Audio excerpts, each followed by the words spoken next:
My brother sent me a funny meme last night that was this little video.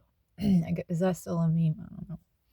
But there's a girl riding a mountain bike and she hit a rock and she flipped in the air and flew into this water, like really, obviously without grace at all. And just, and her friends were all watching, so she was embarrassed.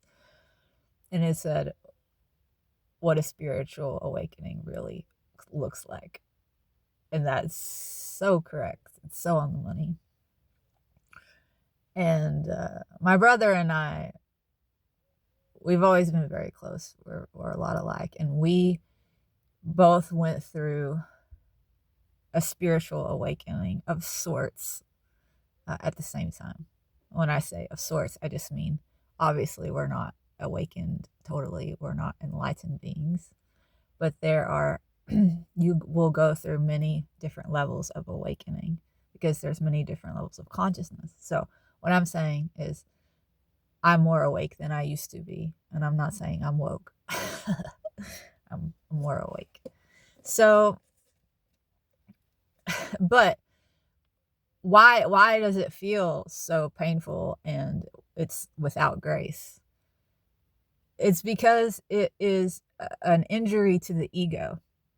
It's an ego death. Okay, not that you have no ego at all after you come out of it, but it's a different ego. You die to one ego. Like, we can't walk around this world without any ego because the ego is that which is identified with the body. So we're going to have some sort of delusion to even be able to be embodied in this world, right? But you can understand it's a delusion. There is that. Okay, so it's a dance we do, being in the world and not of it. But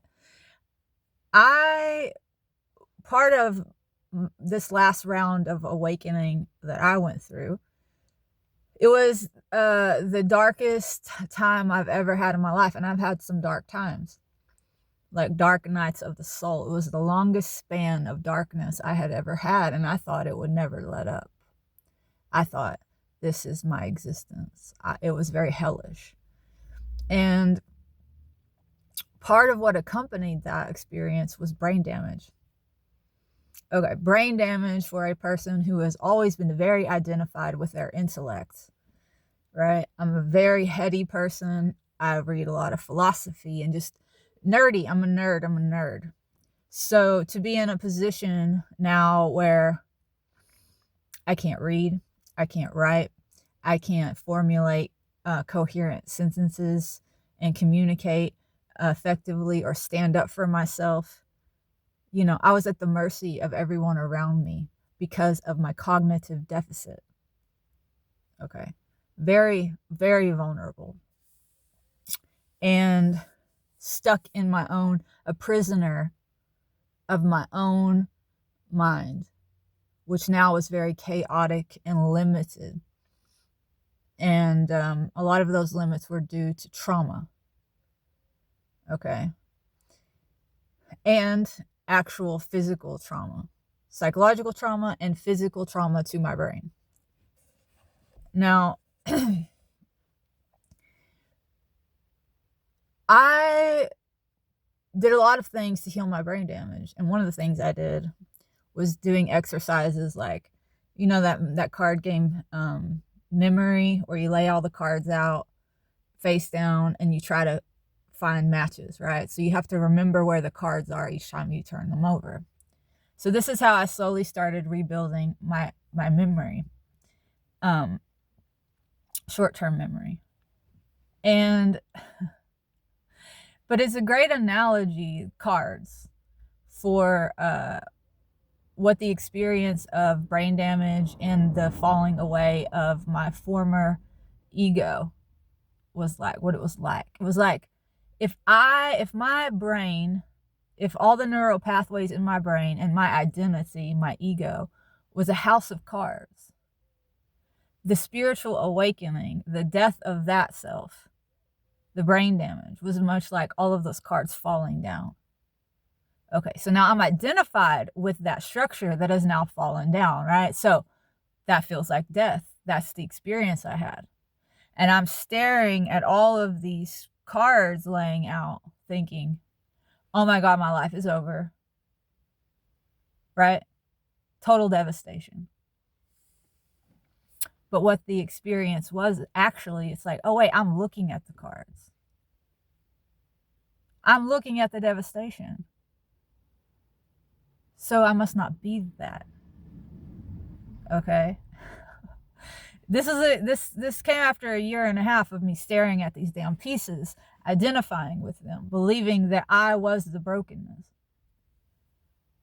Now, what I realized was all the pieces were still there. And now I had the opportunity to very intentionally sort through and pick up each of those pieces, examine them, and place them where I wanted to. Okay, so now before, my house of cards, my ego, my identity, my neural pathways were laid out and structured as a result of the things that had happened to me and the ways that I had reacted to them. In other words, a lot of it was trauma induced or decided. Okay, and it was like all the traumatic experiences I had ever had in my life acted as a sort of super glue that kept that house of cards very rigidly held together. And it also determined the way I was able to navigate that house of cards. Right? Some rooms were closed off. The doors were locked shut with super glue, the trauma. But now here I had had this experience that caused the whole house to fall down. None of the cards were glued together. Now here I get to come put the house back together, and it's fluid, it's open. I know every square inch of that house because I intentionally built it and laid it out, and now I can move through it in any way I want, not habitually, not reactively, but responsively on purpose. This is the experience of having an awakening. It's a death, it's a realization, it's an intentional rebuilding. It's a gift, it's a beautiful thing, and it is without grace.